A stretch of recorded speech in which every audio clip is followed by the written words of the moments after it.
So hey guys, welcome back to Ignite Chemistry. This is Vivek. तो आज हम बात करने वाले हैं जो सीबीएसई का जो सर्कुलर आया है 10th एंड 12th के लिए जो चेंजेस हुआ है उसके बारे में हम डिस्कस करेंगे। तो बेसिकली आज एक सर्कुलर आया है जुलाई 5 2021 में। तो ये जो सर्कुलर आया है बहुत ही इंपॉर्टेंट है एंड स्टूडेंट के लिए मैं बोलूँगा तो बहुत ही इंपॉर्टेंट है। अगर आप स्टूडेंट है एंड पेरेंट्स है और एक टीचर है तो डेफिनेटली ये वाला इन्फॉर्मेशन बहुत ही हेल्पफुल है एंड पूरा इन्फॉर्मेशन के लिए वीडियो को लास्ट तक देखते रहिए। So let get started.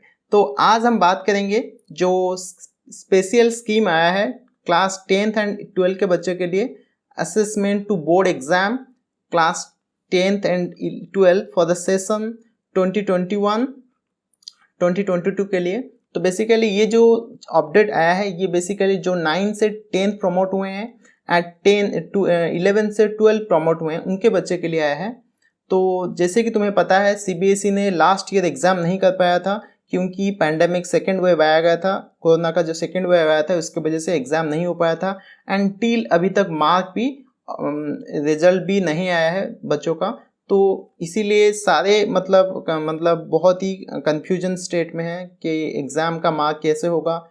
तो इसके वजह से दिस ईयर सेम प्रॉब्लम ना हो, इसीलिए ये सीबीएसई ने बहुत अच्छा स्टेप लिया है स्टूडेंट के लिए कि यहाँ पर कंप्लीट इन्फॉर्मेशन दे दिया है कि एग्ज़ाम कब होगा, किस पैटर्न में होगा या नहीं होगा। यहाँ पर कंप्लीट इन्फॉर्मेशन तुम्हें मिल जाएगा।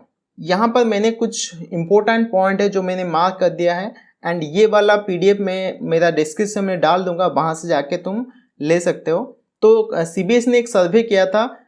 It was revealed that the rationalized syllabus notified for the session 2020 and 2021 was effective for the school in covering the syllabus and help learners in achieving learning objective in less stressful manner।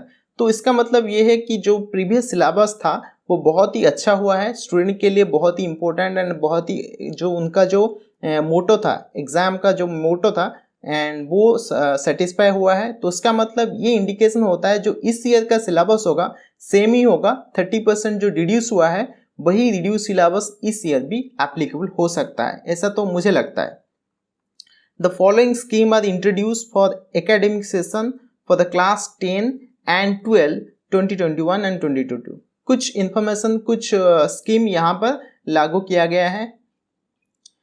जो special scheme 2021-2022 के लिए है वो है academic session to be divided into 2 terms. अभी academic session को 2 term में divide कर दिया गया है with approximately 50% syllabus in each term. तो मतलब तुम्हारा जो एक साल का एग्जाम था अभी उसको हाफ ईयरली में डिवाइड कर दिया गया है, term 1 and term 2। And term 1 में 50% सिलेबस आएगा, टर्म 2 में 50% सिलेबस आएगा। तो मतलब पूरा सिलेबस को 2 हिस्से में डिवाइड कर दिया गया है, टर्म 1 टर्म 2 में। एंड दोनों एग्जाम का इम्पोर्टेंट पूरा है जैसे कि बोर्ड एग्जाम का इम्पोर्टेंस है, ठीक है। तो इसको तुम नेग्लेक्ट नहीं कर सकते। सेकेंड जो है सिलेबस के बारे में, syllabus for board exam 2021 will be rationalise similar to that of the last academic session to be notified in जुलाई 2021। तो मतलब अभी तक वो सिलेबस आया नहीं है, जुलाई के एंड तक तुम्हें ये वाला सिलेबस मिल जाएगा। Effort will be made to make internal assessment, practical, project work more credible and valid। तो इसका मतलब है सीबीएसई का ये कहना है कि जो प्रैक्टिकल एग्जाम है, इंटरनल असेसमेंट है, इसको कैसे अच्छे तरीके से किया जाए, पूरा गाइडलाइन उसके लिए वो बना रहे हैं। इसका मतलब है ये कि तुम्हें जो इंटरनल असेसमेंट मिलेगा, प्रैक्टिकल एग्जाम होगा, प्रोजेक्ट होगा, ये तुम्हारे लिए बहुत इंपॉर्टेंट रोल प्ले करेगा तुम्हारा एग्जाम का रिजल्ट के लिए, ठीक है। तो यहाँ पर डिटेल करिकुलम ट्रांजैक्शन के बारे में बोल रहे हैं कि school will be continue in distance mode till the authorities permit the person mode of teaching in school. तो यहाँ पर स्कूल कब खुलेगा इसके लिए कोई इन्फॉर्मेशन नहीं है। जब पैंडेमिक थोड़ा कंट्रोल हो जाएगा तब शायद खुल सकता है, लेकिन यहाँ पर तो कंप्लीट इन्फॉर्मेशन नहीं है। लेकिन क्लास 9 एंड 10 के बच्चे के लिए कुछ इन्फॉर्मेशन है। उनका जो इंटरनल असेसमेंट है throughout the year irrespective of term 1 and 2, तो ये जो इंटरनल असेसमेंट है थ्रू आउट द ईयर ऐसा चलेगा and would include the 3 periodic test. ये इंटरनल असेसमेंट के साथ पीरियडिक टेस्ट 3 रहेगा, student enrichment, portfolio, practical work, speaking listening activities, project. तो ये जो सारा चीज़ था जो ऑफलाइन में होता था ये ऑनलाइन में भी ऐसा चलता रहेगा। एंड ये पर्टिकुलरली यहाँ पर इसलिए इन्फॉर्मेशन दिया गया है, जब लास्ट ईयर में जब स्टूडेंट का मार्क को दिया गया था तो उनका जो प्रीवियस ईयर का मार्क कैसा था उसको देख के दिया गया था। तो इस ईयर ऐसा ना करके स्टूडेंट का जो पूरा ईयर में उसका एक्टिविटी है, उसका जो परफॉर्मेंस है, उसको देखने के लिए ये सारे चीज़ को इम्पोर्टेंट दिया गया है। तो 9-10 बच्चों के लिए इंटरनल असेसमेंट ये सारे बहुत इंपॉर्टेंट रोल प्ले करेगा उनका एग्जाम के लिए। तो ये सारे को तुम नेग्लेक्ट नहीं कर सकते। जो भी छोटा बड़ा टेस्ट होगा स्कूल में ये तुम्हारे लिए बहुत इंपॉर्टेंट होगा, तो ये सारे टेस्ट तुम्हें देना पड़ेगा, ठीक है। And class 11 and 12 internal assessment through out the year is irrespective of term 1 and 2 would include the end of topic और यूनिट टेस्ट। तो मतलब तुम्हारा जो हर टॉपिक के बाद एक यूनिट टेस्ट होगा and exploratory activities, practicals and project. तो ये सारी चीज़ जो प्रैक्टिकल होता है, जो प्रोजेक्ट होता है, जो एक्स्ट्रा करिकुलर एक्टिविटीज होता है, ये सारा चीज़ तुम्हारे लिए इंपॉर्टेंट रोल प्ले करेगा पूरे एग्जाम के लिए। तो ये सारी चीज़ को तुम नेग्लेक्ट नहीं कर सकते। हर टॉपिक के बाद तुम्हारा यूनिट टेस्ट वो भी इंपॉर्टेंट होगा। The school would create the student profile for all the assessment undertaken over the year and retain the evidence in digital format। तो ये स्कूल का काम है कि स्कूल उस जो एग्जाम होगा, प्रैक्टिकल एग्जाम होगा, इंटरनल असेसमेंट होगा या यूनिट टेस्ट होगा, उसको स्कूल एक डिजिटल फॉर्मेट में वो सारा डाटा को रखेगा एंड अपलोड करेगा on the CBSE IT platform. तो ये सारे इंफॉर्मेशन CBSE के पास जाएगा। तो CBSE ये कहना चाहता है कि एक बच्चे का जो पूरा ईयरली उसका परफॉर्मेंस है वो उसको पूरा स्टोर करके रखेगा। जब उसको चाहिए होगा मार्क देने में वो वाला इंफॉर्मेशन यूज़ करेगा। तो ये बच्चों के लिए बहुत ही इंपॉर्टेंट है कि उनका जो इंटरनल असेसमेंट है, जो प्रैक्टिकल है, जो प्रोजेक्ट है, ये अच्छे से उनको करना चाहिए। The guideline for internal assessment, ये जो इन्फॉर्मेशन है ये कंप्लीट इन्फॉर्मेशन नहीं है। धीरे धीरे आगे तुम्हें बहुत सारा इन्फॉर्मेशन मिलेगा कि इंटरनल असेसमेंट कैसे होगा, क्या सब्जेक्ट रहेगा, कैसे एग्जाम होगा। ये सारे इन्फॉर्मेशन तुम्हें तब मिलेगा जब रैशनल डिवाइड सिलेबस मिलेगा फॉर सीजन 2021-2022। तो ये जब सिलेबस आएगा उस सिलेबस के साथ ये किस टाइप का इंटरनल असेसमेंट रहेगा ये सारा इन्फॉर्मेशन भी तुम्हें दिया जाएगा। तो उसके बाद देखेंगे टर्म एंड एग्जामिनेशन। टर्म 1 का जो एग्जामिनेशन है वो कैसे होगा। At the end of the first term the board exam will organise term 1 examination. तो जब फर्स्ट टर्म खत्म हो जाएगा तब बोर्ड ये एग्जाम ऑर्गेनाइज करेगा। इसका मतलब ये स्कूल ऑर्गेनाइज नहीं करेगा, स्कूल कोई एग्जाम नहीं बनाएगा, मतलब ये जो एग्जाम होगा ये बोर्ड बनाएगा। तो ये कब होगा एग्जाम, नवंबर से दिसंबर 2021 तक। तो नवंबर से दिसंबर के अंदर ये वाला एग्जाम तुम्हें हो जाएगा। तो पता चल रहा है तो टर्म 1 का जो एग्जाम होगा वो नवंबर से दिसंबर तक होगा। तो ये डेट तुम्हारे लिए फिक्स हो गया, नवंबर से दिसंबर तक तुम्हारा एग्जाम हो जाएगा। And date for conduct exam will be notified. तो ये वाला एग्जाम का डेट अभी तक फिक्स नहीं हुआ है लेकिन ये तुम्हें जल्दी ही मिल जाएगा। Question will have the multiple choice. ये बहुत ही अच्छा इन्फॉर्मेशन है। जो क्वेश्चन होगा ये सब्जेक्टिव नहीं होगा, कंप्लीटली MCQ बेस होगा, इंक्लूडिंग केस बेस MCQ। अगर किसी को पता नहीं है केस बेस क्या होता है, ये वाला लास्ट ईयर इंट्रोड्यूस हुआ था जब पैंडेमिक टाइम चल रहा था क्लास 12 के बच्चे के लिए। तो उसमें क्या होता था कि पैराग्राफ दिया जाएगा, उसके अंदर कुछ क्वेश्चन आएगा, तो वो होता है case based. And MCQ assertion reasoning type, तो असेसन रीजनिंग टाइप भी होगा। तो MCQ बेसिकली सारे क्वेश्चन MCQ में ही आएगा। The duration of the test will be 90 minute. तो ये जो एग्जाम चलेगा 90 मिनट का and it will be cover only for rationalise syllabus of term 1 only. तो ये जो सिलेबस 50% जो सिलेबस होगा उसी 50% सिलेबस से ये वाला क्वेश्चन आएगा। तो ये इन्फॉर्मेशन तुम्हें मिल गया। नवंबर से दिसंबर तक एग्जाम होगा, एग्जाम MCQ फॉर्मेट में होगा एंड जो एग्जाम का सिलेबस होगा वो 50% सिलेबस होगा। तो तुम्हारा कंप्लीट सिलेबस से 50% सिलेबस का क्वेश्चन आएगा। और ये जो एग्जाम करेगा ये बोर्ड बनाएगा, ये स्कूल नहीं करेगा, ये बोर्ड बनाएगा तुम्हारे एग्जाम। तो question paper will be send by the CBSE to the school and exam will be conducted under the supervision of external centre superintendent और ऑब्जर्वर अपॉइंटेड बाय सीबीएसई। ये वाला इन्फॉर्मेशन तुम्हें आगे जितना जाओगे तो इतना मिल जाएगा। And response of the student will be captured on OMR sheet which scan may be directly uploaded at CBSE portal। तुम्हें जो क्वेश्चन का आंसर मिलेगा उसके लिए जो, जैसे कि तुम नीट एंड जेईई के एग्जाम देते थे, तुम्हें एक OMR शीट मिलता था, तो उसी OMR शीट में तुम्हें बस आंसर टिक करना या सर्कल बनाना। The mark of term 1 exam will be contributed to final over the score of the student. ये बहुत ही इंपॉर्टेंट है। टर्म 1 का जो एग्जाम है ये कंप्लीटली रोल प्ले करेगा जब तुम्हारा फाइनल एग्जाम या रिजल्ट निकलेगा। ये final over the score of student. तो फाइनल स्कोर जब आएगा ये वाला टर्म एग्जाम का स्कोर वहां पर इंक्लूड होगा। तो ये वाला एग्जाम तुम्हारे लिए बहुत इंपॉर्टेंट है।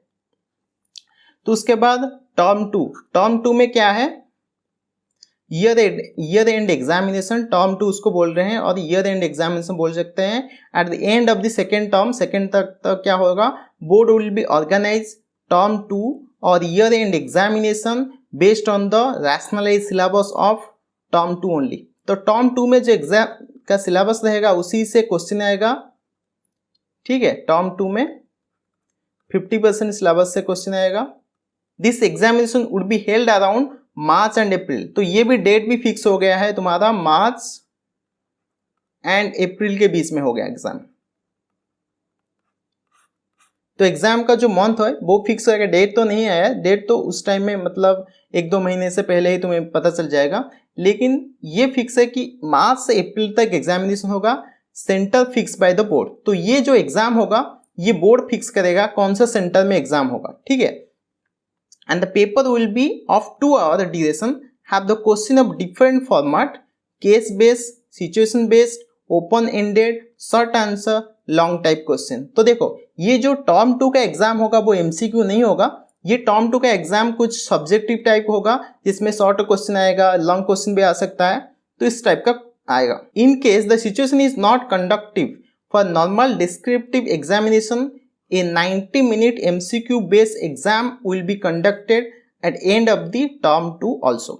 अगर ये सिचुएशन क्रिटिकल होता है, ये सिचुएशन ठीक नहीं होता उस टाइम में, तो ये सब्जेक्टिव वाला एग्जाम कैंसिल करके MCQ वाला एग्जाम हो सकता है। और जो MCQ वाला एग्जाम होगा वो 90 मिनट का होगा।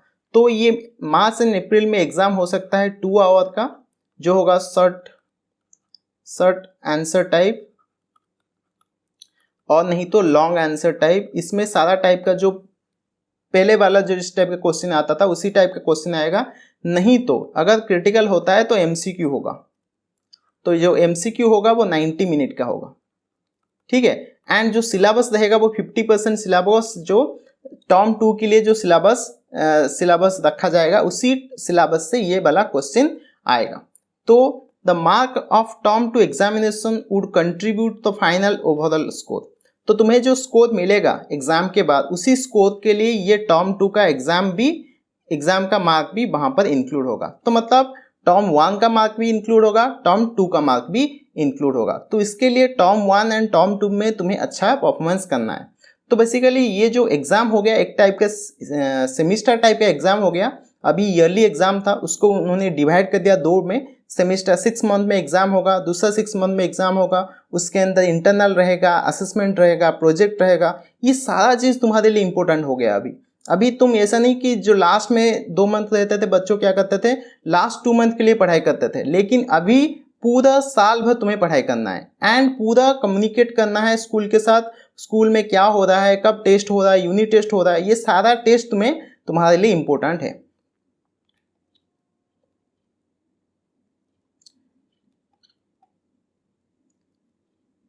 तो assessment examination as per the different situation. अगर डिफरेंट सिचुएशन में क्या, अगर सिचुएशन डिफरेंट होता है, जो सिचुएशन हम एक्सपेक्ट कर रहे हैं अगर कोई चेंजेस होता है तो उसमें क्या क्या क्राइटेरिया है।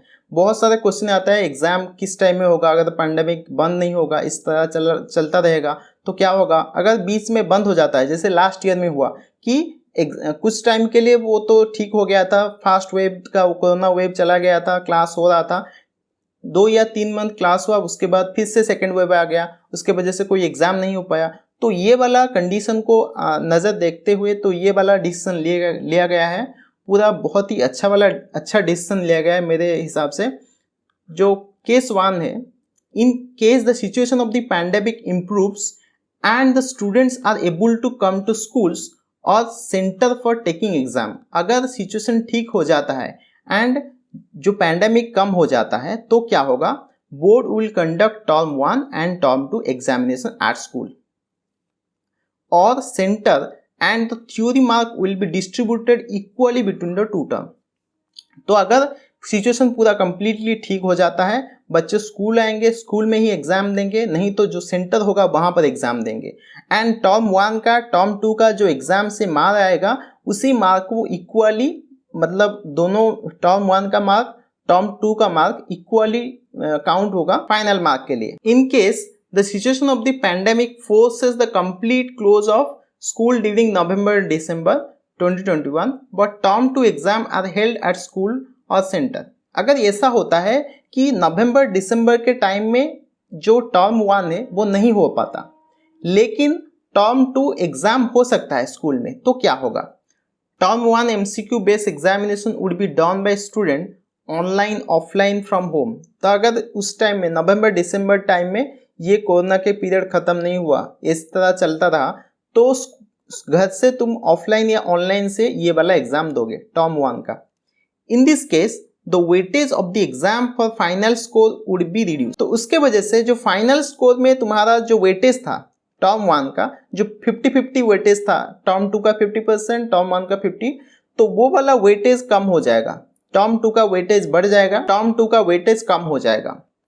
The weightage of term 2 exam will be increase for declaration of final result. तो फाइनल रिजल्ट में टर्म 2 का रिजल्ट जो होगा वो ज्यादा उसका वेटेज लिया जाएगा, लेकिन उसके बारे में तो कोई इन्फॉर्मेशन नहीं है, टर्म 2 में कितना वेटेज रहेगा, कितना टर्म 1 में रहेगा, ये फ्यूचर में तुम्हें मिलेगा इसका update. In case the situation of the pandemic forces complete closure of school during March April 2022 but term 1 exam are held at school और सेंटर। अगर टर्म 1 का एग्जाम स्कूल में होगा लेकिन टर्म 2 का जो एग्जाम नहीं हो पाएगा उस टाइम में पैंडेमिक के वजह से, result will be based on the performance of the student on term 1 MCQ based on examination internal assessment. देखो यहाँ पर इंटरनल असेसमेंट का बहुत इंपॉर्टेंट आ गया। अगर टर्म 2 तुम्हारा नहीं हो पा रहा है, टर्म 1 हो गया है, तो उस टाइम में टर्म 1 का मार्क विथ इंटरनल असेसमेंट तब कैलकुलेट किया जाएगा। The weightage of the mark term 1 examination conducted by board will be increase to provide year end result of the candidate. तब टर्म 1 का वेटेज ज्यादा हो जाएगा एंड उसके साथ इंटरनल असेसमेंट का मार्क भी ऐड होगा।